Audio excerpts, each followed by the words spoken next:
nous rencontre des peuples qui sur d'autres continents, connaissent la guerre et les conflits, souvent dans l'indifférence du monde. Dieu de miséricorde, apprends-nous les chemins de la fraternité, de la paix, nous t'en prions.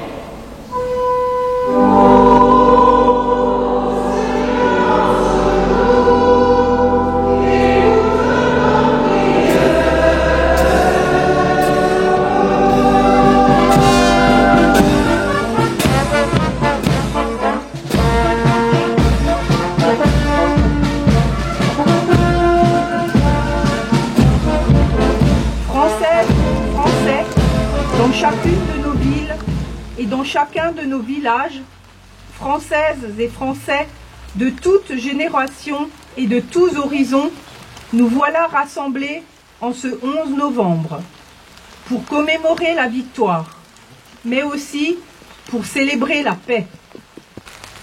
Pourtant, la fin de la guerre n'est pas immédiatement synonyme de paix dans notre région malmenée.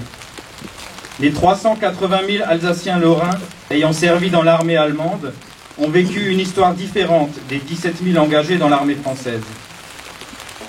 Ces Alsaciens sont bien loin de la figure du poilu, ayant souffert pour la défense de la République et pour le retour des provinces perdues à la France. Ils ont combattu pour l'Allemagne, bien souvent par loyalisme pour leur pays depuis presque 50 ans.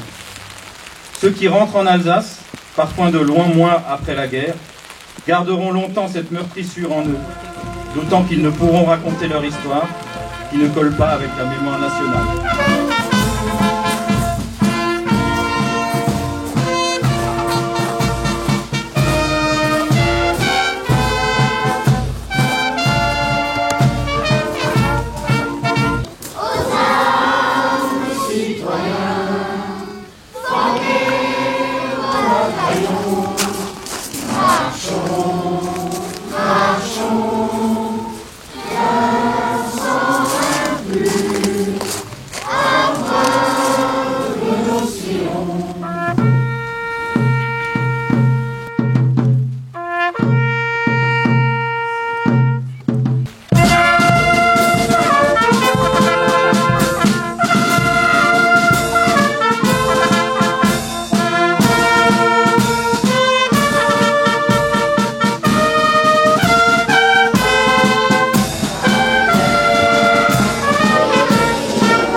Pourquoi cette cérémonie et pourquoi cette initiative de créer à Dannemarie un mémorial de Haute-Alsace?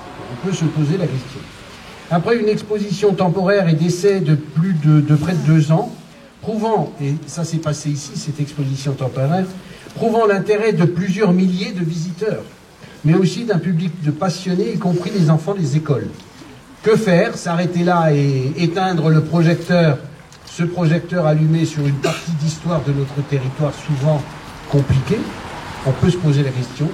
Ben, ma foi, cette histoire un peu singulière, au-delà de la collection exceptionnelle, je vais vous citer quelque chose qui a été dans le livre qui a été publié, Les Incorporés de force alsaciens, par Geneviève Eberich-Marx et Freddy Raphaël.